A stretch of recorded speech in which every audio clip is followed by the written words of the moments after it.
Top quality और consistent performance के लिए सिर्फ सिल्वर पंप नाम याद रखना। કોરોનાએ ફરીથી માથું ઊંચકતા ભાવનગરનું તંત્ર એલર્ટ થઈ ગયું છે। સરટી હોસ્પિટલમાં આઇસોલેશન વોર્ડ કરવામાં આવ્યા તૈયાર। ત્યારે દુનિયાભરમાં હાહાકાર મચાવનાર કોરોના વાયરસનો ફરીથી પેસારો થયો છે। ચીન, સિંગાપોર, થાઇલેન્ડ જેવા દેશોમાં કોરોના વાયરસના કેસ મળી આવ્યા છે, તો દેશમાં પણ મહારાષ્ટ્ર, મધ્યપ્રદેશ અને ગુજરાતમાં પણ કોરોનાના કેસ નોંધાયા છે। ત્યારે સતર્કતાના પગલે ભાવનગરમાં આરોગ્ય વિભાગ સક્રિય બન્યું છે। કોરોના સામે લડવા માટે સરટી હોસ્પિટલમાં તૈયારીઓ કરાઈ છે। કોરોનાના દર્દીઓની સારવાર માટે 30 જેટલા બેડનો એક આઇસોલેશન વોર્ડ તૈયાર કરાયો છે। આ સાથે જ ટેસ્ટિંગ પીપીઈ કિટ તૈયાર કરાઈ છે। આ સાથે જ ઓક્સિજન ટેન્ક, વેન્ટિલેટર અને દવાઓ સહિતની વ્યવસ્થા પણ ઊભી કરી દેવાઈ છે। આપને જણાવી દઈએ કે હાલ ભાવનગરમાં કોરોનાના 2 કેસ નોંધાઈ ચૂક્યા છે, જેમાં એક શિહોરની સગર્ભા મહિલા અને શહેરના એક આધેડ વ્યક્તિ સામેલ છે।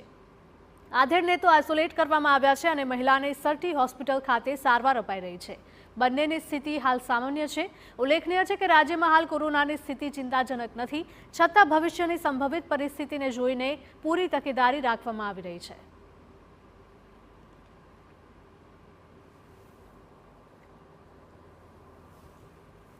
હોસ્પિટલ ખાતે આ બાબતે 10 બેડનો અલાયદો આઇસોલેશન વોર્ડ કાર્યરત કરવામાં આવેલ છે। તેમાં જરૂરી તમામ સાધન સામગ્રીઓ, દવાઓ સાથેનો, તેમજ અત્રેની સંસ્થા ખાતે લિક્વિડ ઓક્સિજન ટેન્ક 20,000 લીટરની જે છે એ પણ કાર્યરત છે। અત્યારે ઓક્સિજનના સિલિન્ડરો, જમ્બો સિલિન્ડર તેમજ B ટાઈપના સિલિન્ડરો પણ પૂરતા પ્રમાણમાં છે।